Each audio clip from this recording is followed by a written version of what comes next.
Olá, gente. Eu tô só colocando a Lorena aqui e já dou atenção para vocês. Só um minutinho.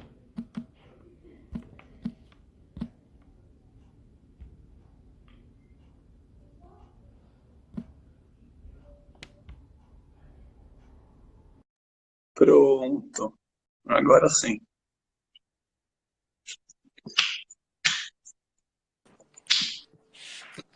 Pronto, Lorena. Consegui aqui me virar com a tecnologia que não é meu forte. Deu certo. Deu certo, graças a Deus. Tem bastante gente entrando já. Vamos só esperar mais uns 5 minutinhos. Quem quiser ir mandando perguntas, eu vou registrando aqui as perguntas. Quem tiver ansioso para que a Lorena responda, é só mandar aí as perguntas que eu vou registrando, tá bom, gente? Fiquem à vontade, comentários, o que vocês quiserem.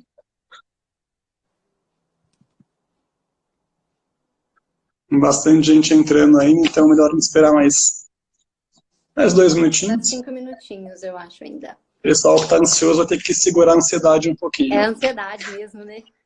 Exatamente Ou, esse tema. ainda mais, para quem mora aqui em São Paulo, acho que a ansiedade deve ser o transtorno mais comum. Aliás, outro dia eu li, Lorena, que São Paulo é a cidade do mundo com mais transtornos mentais. Você viu isso?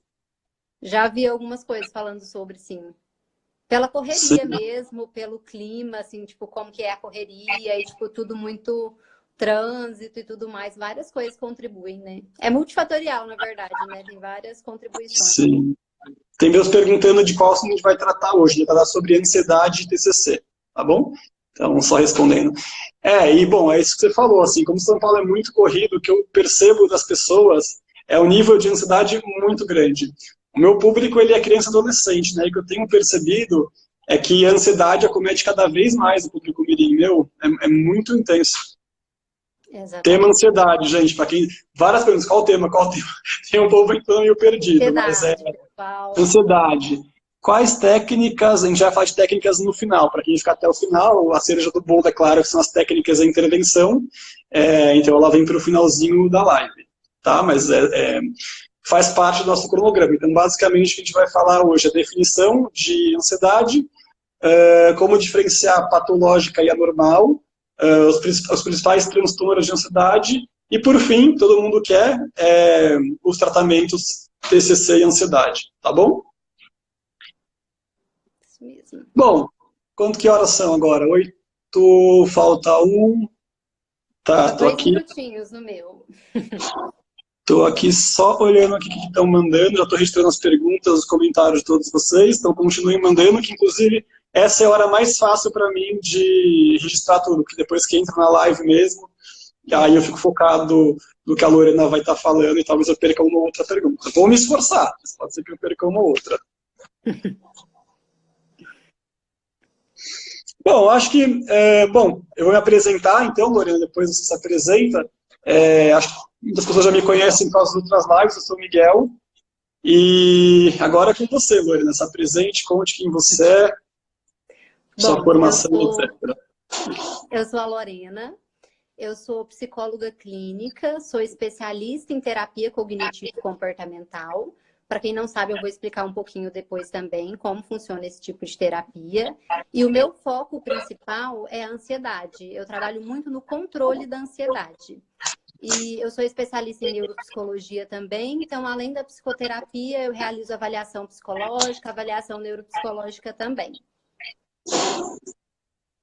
Legal, estou só aqui nas perguntas. Beleza, Lorena. Então, quem tiver alguma curiosidade sobre ansiedade, a pessoa certa para vocês tirarem suas dúvidas está diante de vocês, certo? Então, acho que a gente pode começar com a introdução, Lorena, assim, para você conceituar um pouquinho melhor a ansiedade. O que exatamente é ansiedade para nós psicólogos? Então, é bem importante, na verdade, a gente falar disso, porque geralmente as pessoas veem a ansiedade como querer que um evento chegue logo, eu tenho uma viagem para fazer, então eu estou com uma expectativa muito grande, as pessoas falam, eu estou ansiosa, e sim, isso também é ansiedade, mas a gente coloca isso como a ansiedade normal, digamos assim, como a ansiedade comum, que todo mundo experimenta. Então, assim, se eu tenho uma entrevista de emprego, se eu tenho algum evento importante, se eu tenho uma viagem, sim, eu vou ter ansiedade, mas isso não caracteriza um transtorno de ansiedade. Isso não seria uma ansiedade patológica. Então, a ansiedade patológica, quando a gente vai falar de ansiedade patológica, é uma coisa muito mais intensa, com uma variedade de sintomas, que eu vou falar daqui a pouquinho dos sintomas. Então, não é simplesmente querer que um evento chegue logo. Porque a ansiedade todo mundo tem, num nível normal, claro, porque ela é até necessária para que a gente possa se preparar para os eventos, para que a gente possa se proteger de situações que são realmente ameaçadoras. Então, em níveis normais, ela até nos protege, ela nos prepara para fazer o que é necessário. Só que aí, quando passa para um nível mais patológico, ao contrário de motivar, de impulsionar as pessoas, ela vai travar. Então, a gente não vai conseguir agir, vai deixar as coisas acumularem, vai deixar de fazer coisas que são importantes por uma ansiedade muito elevada, pelo medo do julgamento. Então, quando eu tenho uma ansiedade e isso me motiva a fazer algo, isso serve para impulsionar, é a ansiedade comum. Agora, se já não acontece isso, se ela trava, já é a patológica. Tá. Tem um pessoal falando que está travando, mas eu acho que a sua internet e a minha é tão boa, então talvez seja a própria internet da pessoa, né? Sim. Aqui Tá. tá ligado o Wi-Fi. Tô te ouvindo bem também. Para você, tá tudo bem? Tá tranquilo. Eu acho que vale a pena falar também que a espécie humana só sobreviveu pela ansiedade, né? A ansiedade ela é um traço filogeneticamente selecionado que lá na pré-história, se a gente não fosse um pouco ansioso, o leão tinha comido a gente muito facilmente, não sobrava um de nós para contar a história. Então a ansiedade, ela, quando se torna patológica, ela é ruim, mas para a sobrevivência da espécie humana ela foi fundamental. Exatamente. Então, assim, ela serve para impulsionar, mas em excesso é justamente ao contrário. Em excesso, ela trava mesmo. A gente deixa de fazer as coisas. Porque o nível de estresse, de ansiedade muito forte, a gente gasta muita energia. A gente precisa de um nível de energia maior quando a gente está muito ansiosa, muito estressada. Então, como a gente gasta muita energia, às vezes a gente não consegue fazer as coisas que são necessárias mesmo. E às vezes coisas simples, como arrumar as coisas em casa, como fazer um trabalho da faculdade, por exemplo, participar de alguma coisa importante. Então, pela ansiedade, gerar, gastar um nível de energia muito alto, a gente acaba, deixando as outras coisas sem fazer, e isso gera, consequentemente, mais ansiedade. É como se fosse uma bola de neve mesmo. Sim. E, Lorena, como é que você faz no seu consultório para diferenciar a ansiedade patológica da normal? Então, a ansiedade, o diagnóstico, digamos assim, ele é bem clínico. Então, é realmente, a partir dos sintomas que a pessoa está sentindo, porque, assim, os sintomas, na verdade, vão ser o mesmo. O que vai mudar é a frequência, é a intensidade, é a duração desses sintomas. Então, tem algumas coisas que a gente olha, como, por exemplo, a pessoa tem um excesso de preocupação muito grande, de se preocupar em várias situações, de fazer uma antecipação temerosa, e isso acabar travando de certa forma. A pessoa tem dificuldade porque altera muito a questão do sono e da alimentação também, ou para mais ou para menos, assim como a depressão também. Por exemplo, algumas pessoas vão comer em excesso, ou eu vou comer o que aparecer na frente, ou eu não vou conseguir comer nada, que às vezes dá aquela sensação de nó na garganta, que é muito comum da ansiedade também. Então, assim, a gente vai avaliar sintomas físicos, vai avaliar se existe essa preocupação excessiva, vai avaliar, a questão. É muito comum também problemas, gastrointestinais. É muito comum, por exemplo, virem pessoas que foram indicadas pelo cardiologista ou que procurou alguma outra especialidade médica por estar sentindo muitos sintomas, por estar sentindo o coração sempre acelerado. Então, assim, vem muitas pessoas com sintomas físicos. Então, a gente avalia como é a rotina da pessoa, quais dificuldades que ela tem, quais preocupações, quais os sintomas físicos. Então, o que muda, basicamente, é o excesso, é a intensidade, a duração, porque os sintomas da ansiedade normal com a ansiedade patológica seriam basicamente os mesmos e o nível de ansiedade seria diferente dependendo da patologia. Entendi. O pessoal tem reclamado de ruídos. Você está ouvindo alguma coisa, Lorena? Não, para mim tá ótimo. Tá. O máximo que pode estar acontecendo é que aqui no consultório já tem uma criança ao lado do outro psicólogo que está dando uns gritos. Não sei se pode ser isso ou não. Talvez Não, uma aqui criança tá super ansiosa também. silencioso. Eu tô no consultório sozinha e tá super tranquilo aqui. Tá, eu estou rezando para que os gritos parem, mas é uma variável que eu não tenho muito controle agora. Bom, mas enfim, vamos continuar. Então, você estava dizendo que o diagnóstico é mais clínico, mas você usa alguma escala para subsidiar o seu diagnóstico? Em geral, seus pacientes eles vêm encaminhados já de psiquiatras, já com diagnóstico, como que é? Então, tem uma escala que eu gosto bastante, que chama escala de Hamilton, que tem os sintomas, ou um conjunto de sintomas, e tem o nível. A pessoa, geralmente, eu vou fazendo junto com a pessoa, e tem um nível lá de 0 a 4. E 4 seria, na verdade, o 0 seria um sintoma, tipo, quase que ausente. Pai, não sinto, eu sinto de forma muito rara. Seria, tipo, ele aparece às vezes esses sintomas. E quanto maior a nota, mais a intensidade dos sintomas. Então, a gente vai verificar todos os sintomas mais comuns da ansiedade. E no final vai sair uma nota que a gente consegue dar uma avaliada. Se é uma ansiedade leve, se é uma ansiedade moderada, se é uma ansiedade grave, mais patológica. Então, essa escala auxilia bastante. Mas a maior parte do diagnóstico é realmente clínico. Entendi.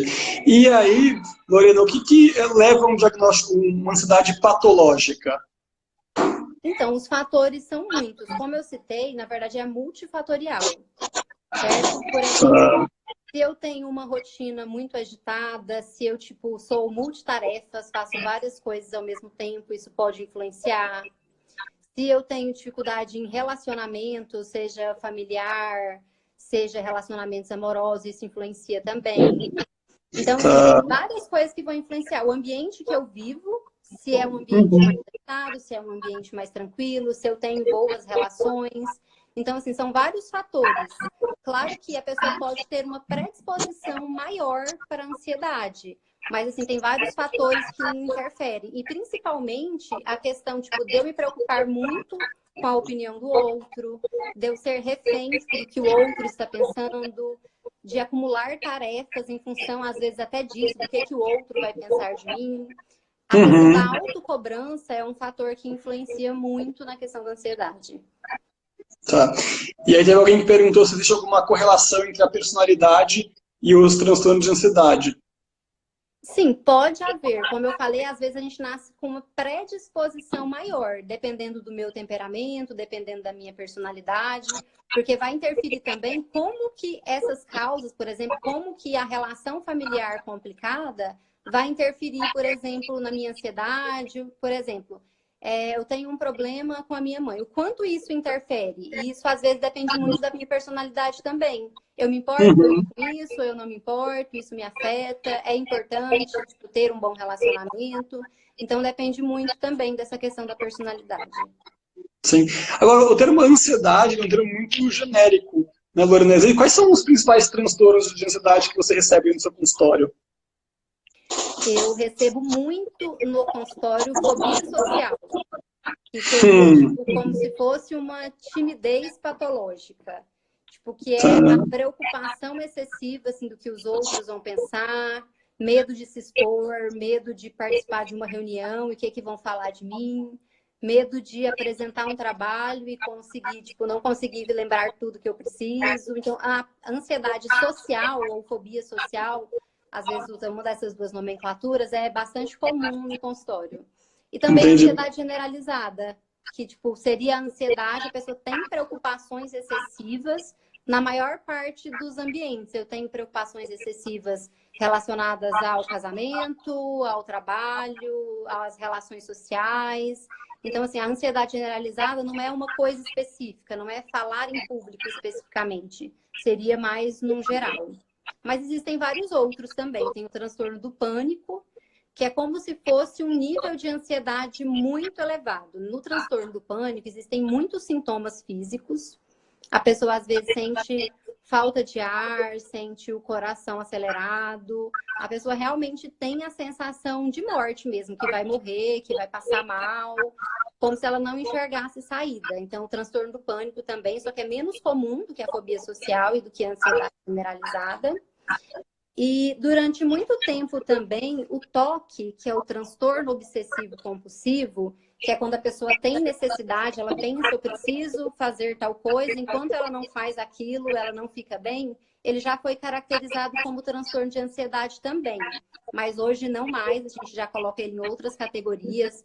Teve o transtorno de estresse pós-traumático também, que é o transtorno quando eu passo por uma situação tipo, que me gera muita ansiedade, por exemplo, sofri um assalto, por exemplo, e isso, tipo, deixou várias sequelas no sentido, tipo, de eu ficar lembrando da situação, de ficar achando que vai acontecer de novo. Esse transtorno também já fez parte dos transtornos de ansiedade, mas hoje também não mais. E tem vários outros tipos, mas o mais comum é a ansiedade generalizada, que é de várias situações, e a questão da fobia social. Tá. Inclusive, Lorena, tem um estudo feito nos Estados Unidos, parece que os americanos têm mais medo de apresentação em público do que da morte. Sabia dessa? Não. Falando na ansiedade social, né? Então, assim, prefere morrer do que apresentar em público. Eu tô ansioso a apresentar em público, mas até aí preferi a morte, acho que é um pouquinho demais, né? Exatamente. Uma ansiedade que é controlada, por exemplo, tá, eu vou fazer essa live aqui hoje com vocês e gera uma certa ansiedade no sentido, ai, como vai ser? Será que vai ser legal e tudo mais? E que impulsiona vai ser super saudável, porque tipo, vai fazer a gente se preparar melhor.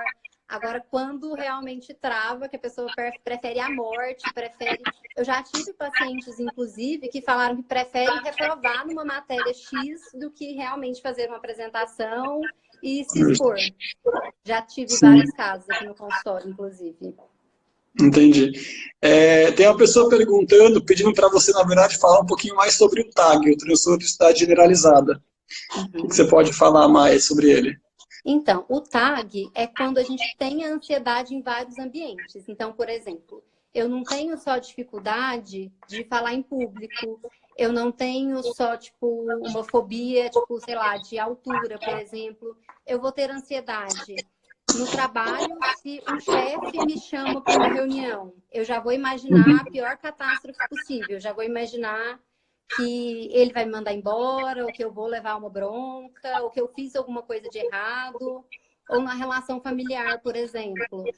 Se, tipo, aconteceu alguma coisa, tipo, na família, tipo, eu já pego a responsabilidade para mim e eu já fico me culpando por aquilo e tentando resolver. Eu já tenho essa ansiedade em vários ambientes. Ou então, tipo, questão de escola e faculdade. Eu tenho um trabalho, eu fico ansiosa para apresentar, eu tenho uma prova, eu já acho que eu vou sair mal. Então, assim, o que caracteriza muito a questão da TAG mesmo é a questão dos pensamentos, tipo, a forma que eu interpreto as situações.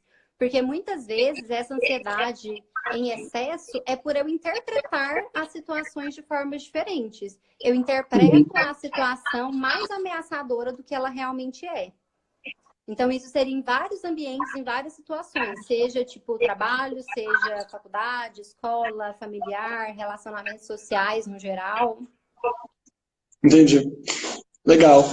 Tem uma pergunta que eu gosto muito, que acho que a Tatiele fez, sobre quando que você julga necessário, além do acompanhamento terapêutico, encaminhar para um psiquiatra para um trabalho conjunto.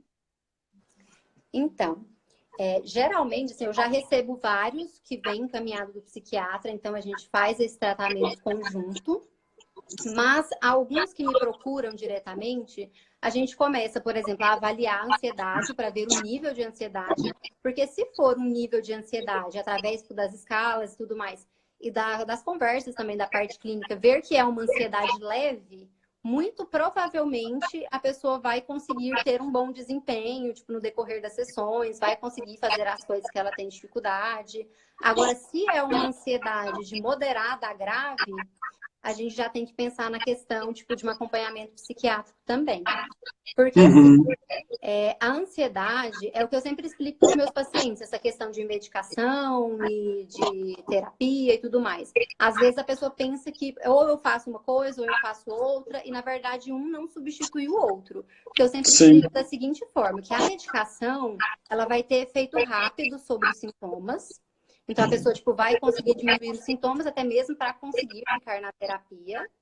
E a medicação, a terapia, na verdade, ao contrário, ela já vai ter um efeito, ela vai demorar um pouco mais para aparecer o resultado, mas a gente vai tratar a causa do problema. O que está causando isso? Se é, por exemplo, o medo do julgamento das pessoas, se é tipo, exatamente a minha autocobrança, a gente vai tentar identificar o que causa essa ansiedade.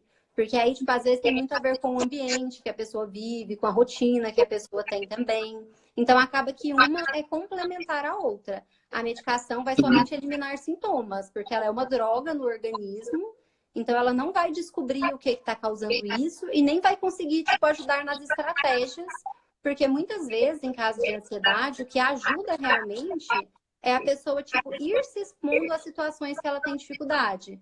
Por exemplo, se eu sempre tenho muita dificuldade de falar em público, eu vou fazer isso de forma mais gradual. Tipo, eu vou começar aos pouquinhos. Eu sempre falo muito da questão de fazer as coisas em pequenas partes, em micropassos.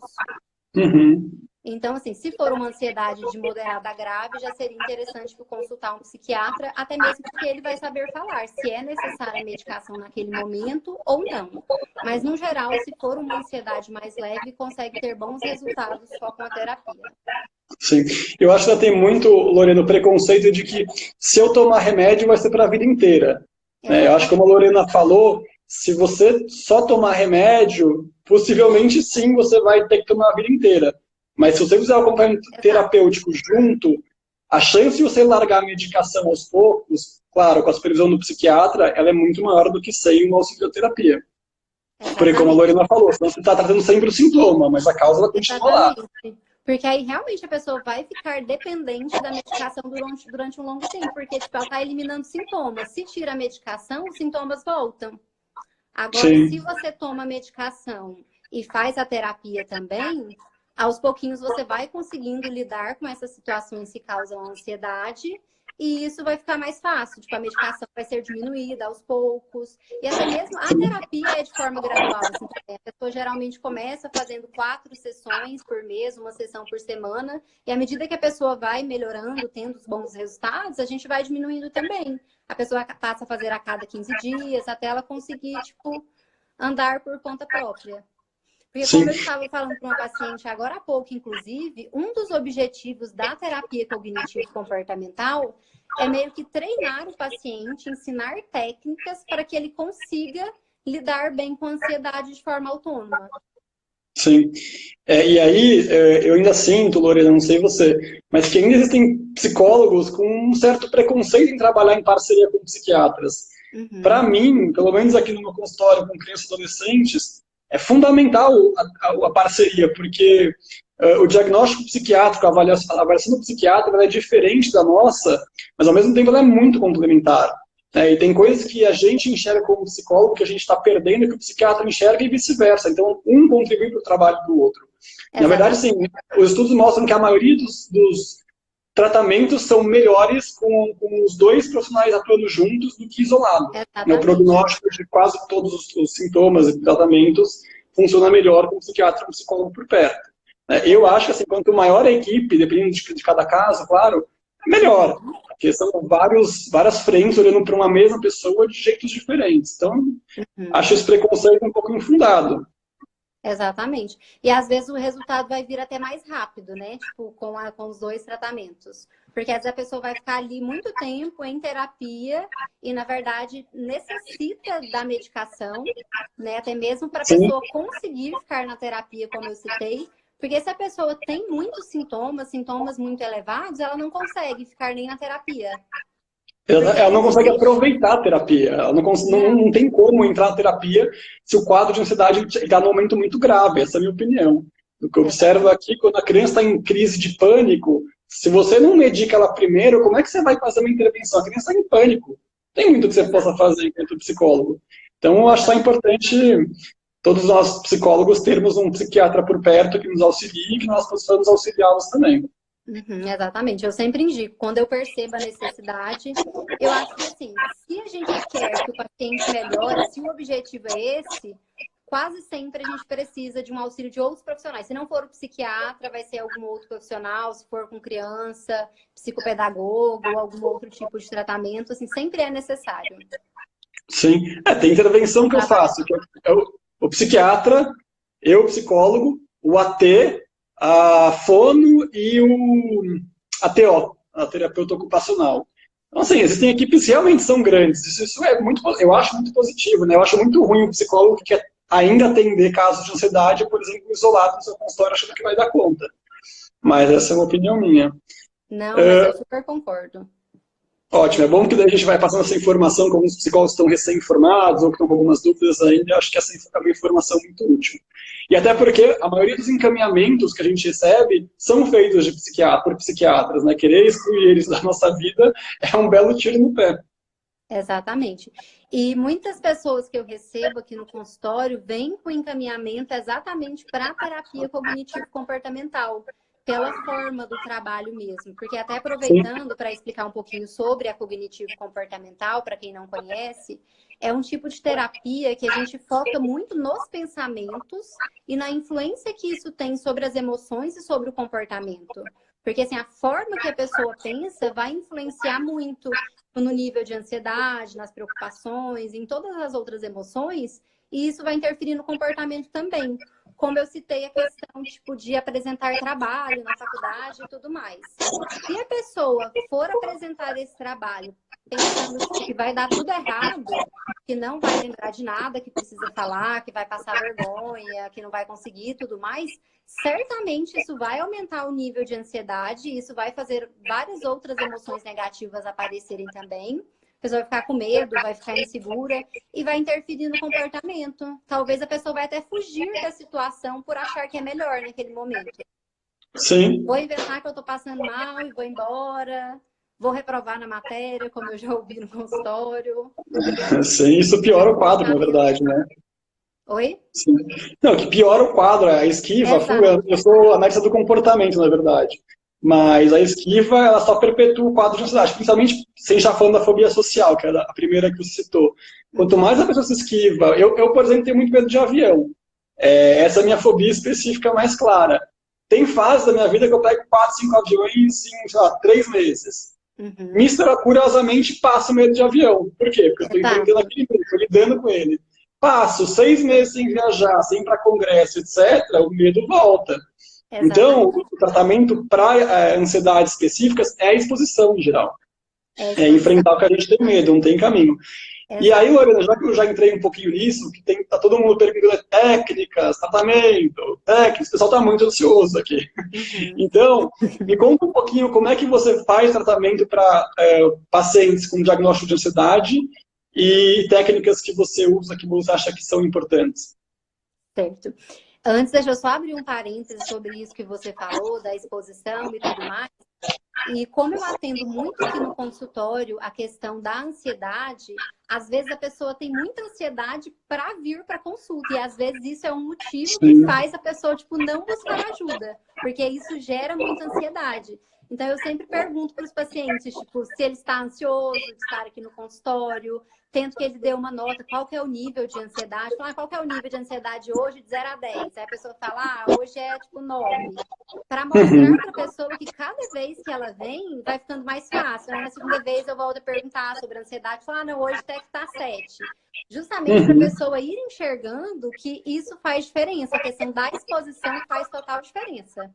Agora, se eu fujo da situação, pode até funcionar ali na hora, porque quando eu fujo do desconforto, minha ansiedade vai diminuir. Eu fugir daquele desconforto e vai ajudar. Só que aí depois, se eu tiver que expor as situações, a ansiedade vai voltar do mesmo jeito, o medo talvez vai ser até maior, então não adianta fugir, a esquiva não funciona. Só temporariamente, talvez. Só no curto prazo, né?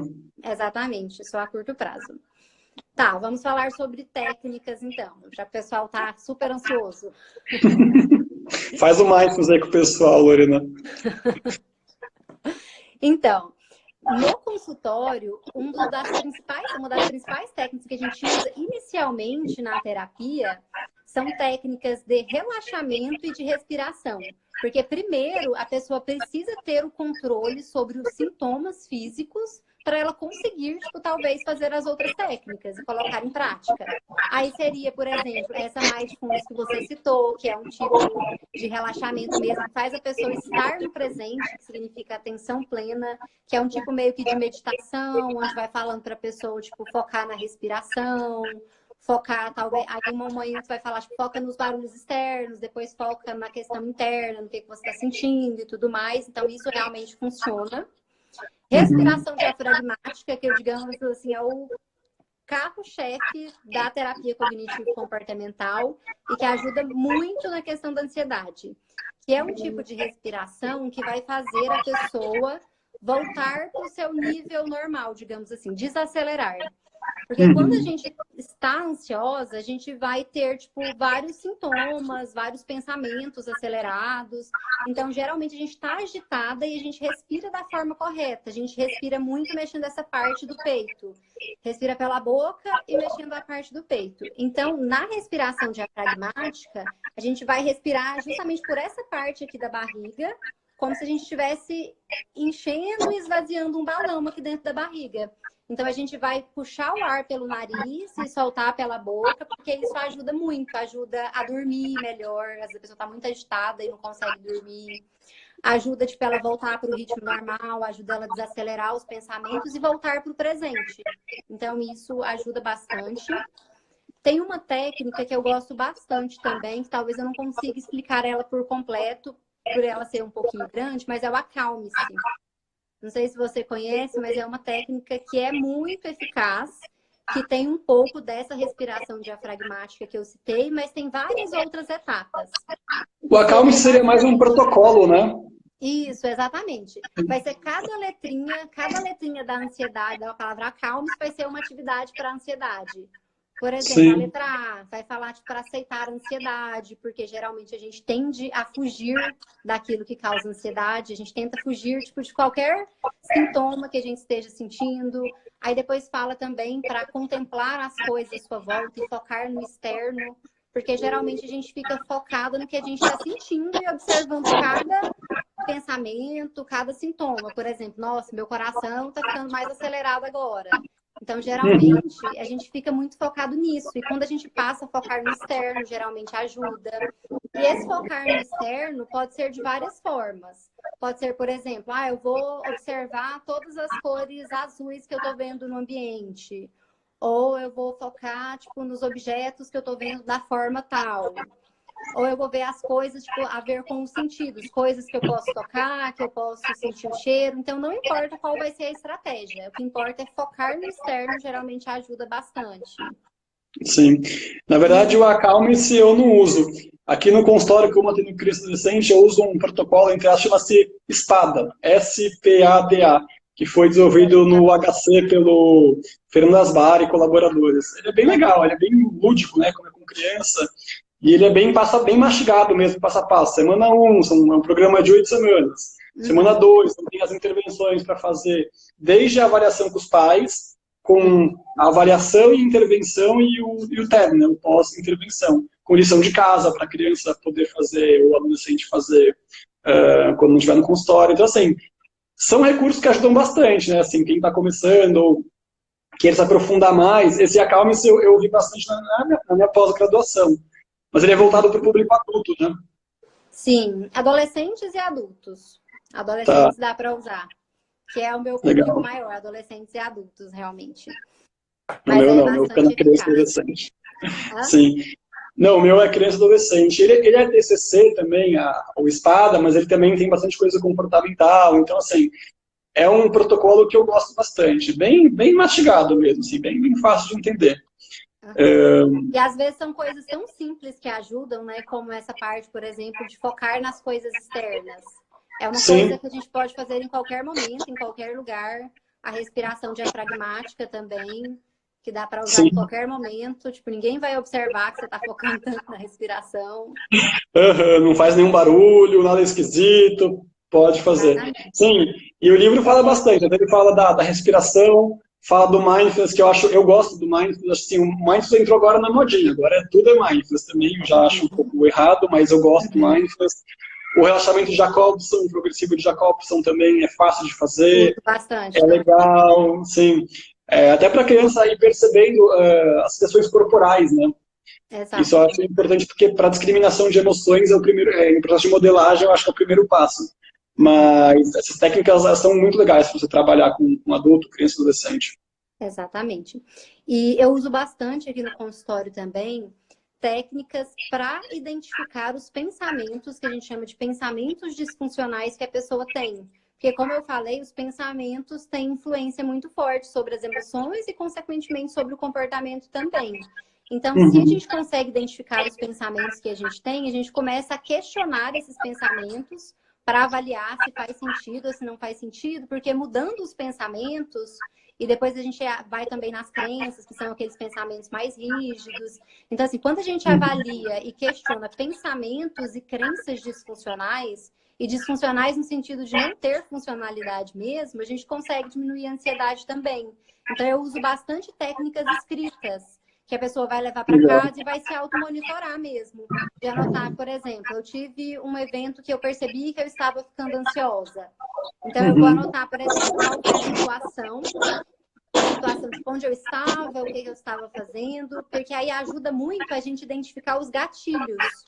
O que tipo, vai fazer a pessoa ficar ansiosa? Se tem a ver com o ambiente, se tem a ver tipo, com uma pessoa específica, ou se é sempre em horários, períodos específicos, porque a gente precisa investigar realmente quando acontece para saber realmente o que é o gatilho que aciona a ansiedade. Então, nessas atividades escritas, tem tanto a questão, tipo, da situação, a pessoa vai anotar a emoção, vai anotar o pensamento, e tem várias perguntinhas no sentido da pessoa racionalizar mesmo o pensamento.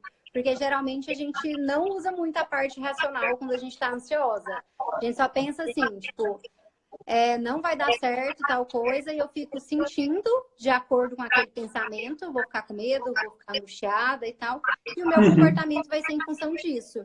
Agora, se eu paro para questionar os pensamentos, para pensar, por exemplo, qual evidência eu tenho que isso realmente vai acontecer?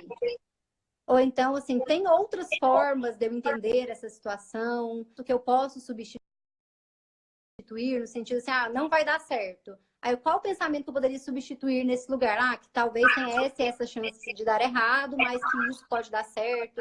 E quando a pessoa pensa também nas piores hipóteses, por exemplo, pode acontecer tal coisa.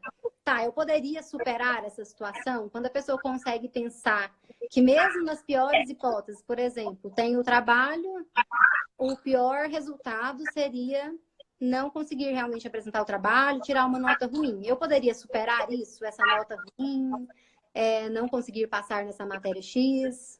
Então, assim, quando a pessoa consegue avaliar que mesmo a pior hipótese ainda assim não é um resultado tão ruim, ela consegue, tipo, ir modificando esses pensamentos e, consequentemente, as emoções também. Então, assim, eu uso muito a questão das atividades escritas e muito também a questão dos micropassos, da pessoa ir fazendo as coisas em pequenas etapas. Igual você citou a questão do avião. Foi ficando mais fácil, assim, quando você viaja várias vezes seguidas, fica mais fácil. Igual você tem a questão da terapia. A pessoa vem para a terapia, na segunda vez fica um pouquinho mais fácil, na terceira vai ficando mais fácil. Então, fazer de forma gradativa realmente ajuda. Por exemplo, se eu tenho que ler um livro X, vai ficar muito mais fácil se eu dividir em capítulos. Eu vou ler um capítulo por dia, por exemplo. Porque aí eu fico com aquela sensação que as coisas estão caminhando. No final do dia, eu tenho aquela sensação de dever cumprido. E eu não vou ter essa sensação só lá no final, quando eu realmente terminar de ler o livro, por exemplo. Então, essa lógica dos micropassos, de fazer uma coisinha de cada vez, realmente funciona muito. Até mesmo porque, às vezes, a pessoa fica pensando em tantas coisas que tem para fazer e acaba travando. Tem que fazer um monte de coisas e não consegue fazer nada. Quando ela começa, tipo, colocar pequenas metas, pequenos objetivos, isso vai fluindo de maneira melhor. A pessoa destrava. Sim. Até na comportamental que a gente faz muito é fazer uma hierarquia. Quando que é o medo 10? O medo 10 é o medo impossível da pessoa lidar, não dá conta. Então, no meu caso, por exemplo, seria entrar no avião é o 10. Entrar e voar, né? E aí, o que seria o medo 7? A gente pega o 7 para trabalhar porque é o que é viável, mas que é desafiador ao mesmo tempo. O 7 seria eu entrar no avião, mas não voar, por exemplo. A gente começa por ali, a gente faz uma exposição diversas vezes esse estímulo, até que esse estímulo, que bom, né? Se for assim, ele vai diminuindo, graças a Deus ele vai diminuindo, mas já se você aumentando o medo, já é uma sacanagem. A partir do momento em que esse medo que antes era 7 vira 4, o medo que era 10, ele também regride um pouco. E aí você consegue, claro, eu dei só, separei em 2 etapas apenas, você consegue separar em muito mais etapas e fazer uma por uma, até alcançar o objetivo que é conseguir viajar de avião. E até que, sim, você chega no avião e esse medo agora seja 7, você ter conta então de fazer essa viagem. Eu uso bastante essa lógica também, principalmente na questão tipo social, para fobia social, por exemplo, igual estou usando esse exemplo de dificuldade. Estou usando esse exemplo de dificuldade em faculdade, tá? Porque são coisas que eu tenho muito aqui no consultório. Então a gente coloca, por exemplo, faz uma listinha das coisas que a pessoa tem dificuldade, por exemplo.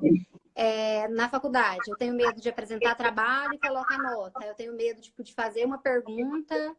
Tenho medo tipo, de puxar assunto com um colega, tipo, todas as coisas que geram ansiedade, a gente vai fazendo a lista, a gente consegue colocar bem detalhado, inclusive, e a gente fica um bom tempo trabalhando com as coisas que são mais fáceis, com as coisas que a pessoa consegue ali, até ir aumentando mesmo. E dá para dividir em pequenas partes, assim, que a pessoa vai sentir que está destravando, que está conseguindo, tipo, mesmo que seja coisas pequenas. E a gente tem que trabalhar muito o pensamento do paciente também nesse sentido. Porque geralmente as pessoas que vêm para o consultório são pessoas ansiosas, principalmente, vão querer resultados rápidos. Vai querer, tipo, em poucas sessões, ter um resultado X. Então é muito importante a gente trabalhar o pensamento em função disso também. De deixar bem claro tipo, que são em etapas, que depende muito do paciente também. E dele valorizar também as pequenas etapas que estão dando certo. Os comportamentos que antes ele não conseguia e agora ele consegue.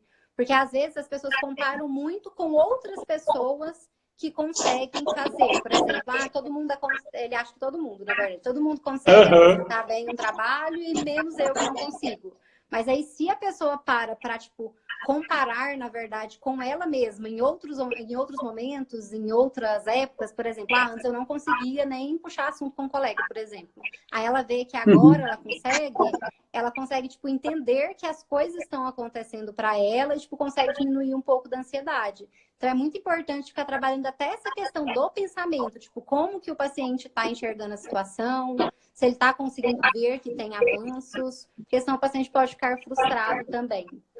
É muita questão tipo, da psicoeducação em geral, né? Que a gente chama de psicoeducação, tipo de ensinar a pessoa mesmo, tipo, sobre os sintomas, sobre o tratamento, sobre como vai funcionar. E tudo isso tem que ficar bem claro, realmente. Sim, eu acho que é muito importante isso que você falou, que é ensinar o paciente a ficar sob o controle dele próprio e não dos outros. Então ele está sensível às próprias evoluções. Então, realmente, é muito frustrante. O cara vê lá uma pessoa super desenvolta socialmente, ele fala, mas agora eu consigo falar bom dia, grande porcaria. Mas a questão é que para um cara que não conseguia falar nem bom dia e hoje consegue falar bom dia, é um baita avanço, já é um super avanço para ele. Sim, a função do psicólogo é reforçar esses pequenos avanços, até que, claro, é isso, é uma escadinha, como você falou. Ninguém vai chegar sendo o popstar, talvez esse nem seja o objetivo de uma terapia, mas o cara consiga não sofrer num contexto social, esse é o foco, né? Que ele consiga dar o bom dia, oi, tudo bom, sem passar um nervoso do cão, né? Exatamente. O bom dia para alguém que tipo, não tem dificuldade vai ser uma coisa super boba mesmo, mas para quem não consegue é um super avanço. A pessoa tipo, tem que realmente ir valorizando esses pequenos passos. E às vezes a gente precisa estar reforçando isso o tempo todo, realmente. Sim. Além do Acalme-se, tem algum outro protocolo que você gosta de usar, Lorena, que dá subsídio aos seus atendimentos? Protocolo exatamente não. Eu uso muitas coisas mais lúdicas no sentido, tipo, de jogos de cartas para avaliar crenças, por exemplo, para avaliar pensamentos, atividades mais lúdicas eu uso bastante, tipo, várias tabelinhas, várias atividades de monitoramento. Agora, protocolos, não. Protocolos tem esse do Acalme-se, né, que ajuda bastante. Tem, claro, toda uma estrutura que a gente já começa a pensar quando fala de terapia cognitivo-comportamental, no sentido do que é importante, de verificar as atividades que você passou com o paciente, de verificar as dificuldades que ele teve na semana. Claro que tem meio que um protocolo no sentido tipo, da estrutura da sessão. Mas, geralmente, tipo, isso é muito particular de cada paciente, as atividades que eu desenvolvo, no sentido, quais são as dificuldades especificamente, o que ele precisa melhorar, e a partir disso eu vou criando alguns materiais.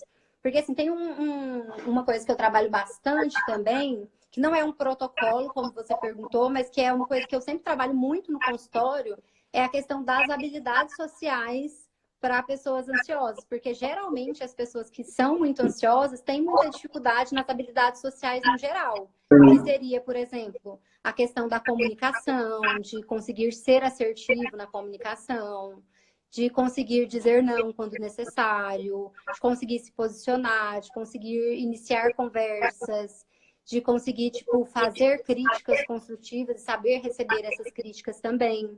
Então, é uma coisa que geralmente eu trabalho quase sempre, porque, tipo, as duas coisas vêm juntinhas, assim, a questão da ansiedade e da dificuldade em habilidades sociais no geral. Porque como a pessoa tem ansiedade, geralmente ela foge dessas situações. E se ela foge, ela não treina essas habilidades sociais. Então, automaticamente, ela vai ter dificuldade nisso. Sim, habilidades sociais é a coisa que eu mais gosto de trabalhar. Aqui no consultório eu tenho bastante caso. Eu comecei atendendo muito caso no começo da minha carreira de autismo leve, né, os Asperger. E aí, basicamente, você tem que desenvolver habilidades sociais. E hoje, eu cada vez mais fui saindo desse público, mas o que eu observo é que com o advento da tecnologia, que as crianças ficam o dia inteiro no celular, no computador, as habilidades sociais desse público está cada vez diminuindo, né? Então isso também gera um aumento de ansiedade. Você percebe isso também, Lorena? Com certeza. Com certeza. Sim. Essa questão da tecnologia e da dificuldade de habilidades sociais estão bem interligadas, realmente. E como a gente está falando, é muito a questão do treino, né? Tipo, para tudo na vida.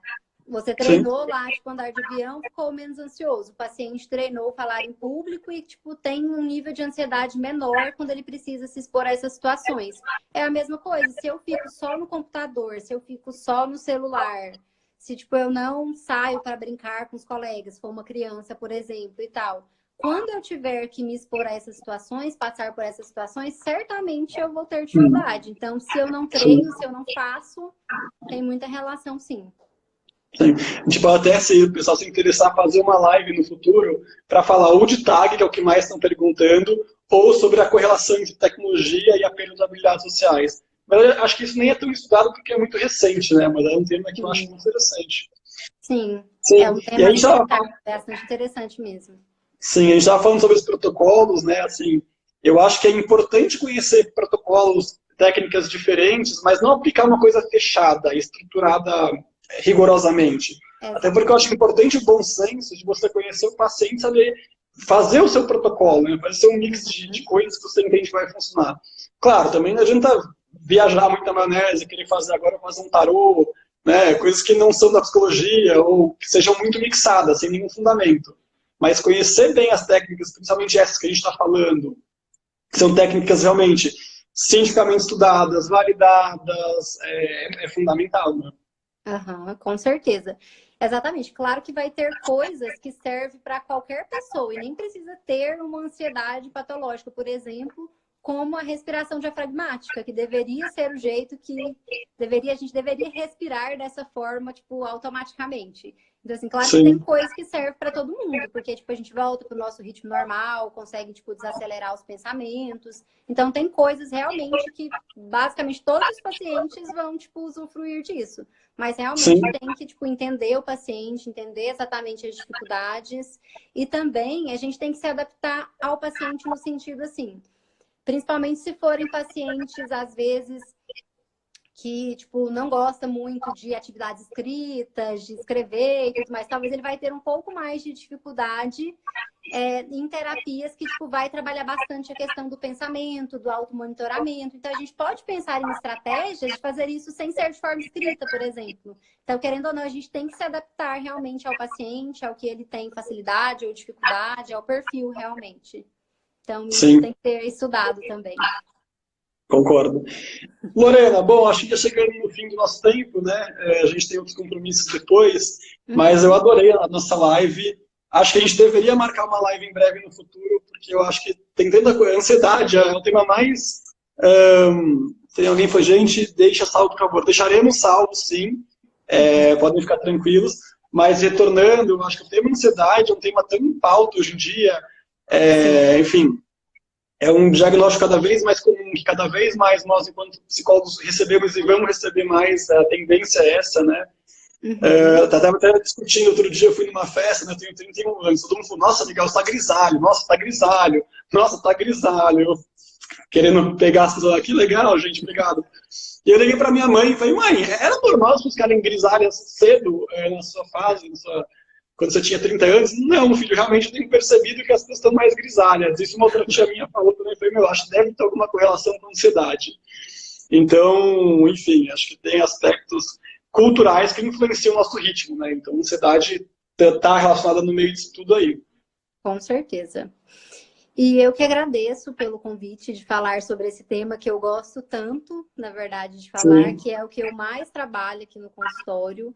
E tem realmente muitas pessoas ansiosas, tem aumentado cada vez mais essa demanda.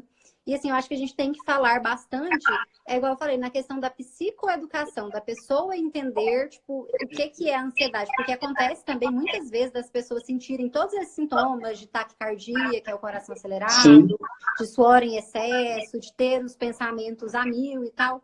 E às vezes nem conseguir identificar que isso é ansiedade, justamente pelas pessoas falarem que ansiedade é só querer que uma viagem chegue logo, por exemplo. Então, assim, às vezes a pessoa desconhece mesmo o que é a ansiedade mais patológica. Então, é muito importante a gente falar e conscientizar as pessoas sobre isso, sim. Perfeito. Inclusive, essas técnicas que a gente falou, elas servem também para pessoas que não têm um transtorno de ansiedade, né? Porque todo mundo, é o que a gente conversou. Não é porque eu não tenho um transtorno de ansiedade que eu não posso ter momentos de ansiedade. Exato. E a respiração diafragmática, o mindfulness, ele pode me ajudar em momentos específicos da minha vida também. Exatamente. E também essa questão do autoquestionamento, que é uma tecla que eu bato bastante no sentido de eu questionar se faz sentido aquele pensamento ou não, se tem algum fundamento, se tem algo que eu possa fazer em função daquilo, porque às vezes a gente só pensa, sente e age de acordo com aquilo. Então essa questão do autoquestionamento também é bastante importante, tendo ansiedade ou não, isso ajuda bastante. Concordo. Gente, então, quem puder divulgar a live, ela vai ficar salva, como eu avisei. Então, acho que é um tema muito rico e que é uma informação relevante para muitas pessoas. Então, divulguem na página de vocês. Quem não segue a Comportalmente, sigam a gente. E é isso. Se vocês quiserem propor novos temas sobre ansiedade, eu quero ver a Lorena de novo. Acho que vocês também. Então, Lorena, agradeço muito você ter participado comigo aqui hoje. Eu adorei, assim. Tudo que você falou foi rico para mim. Então, eu imagino que para todo mundo aqui também tenha sido. Eu que agradeço. Muito obrigada pelo convite. Vamos marcar outra sim. Combinado. Gente, para todos vocês, um abraço e boa noite. Tchau, tchau, pessoal. Tchau, tchau.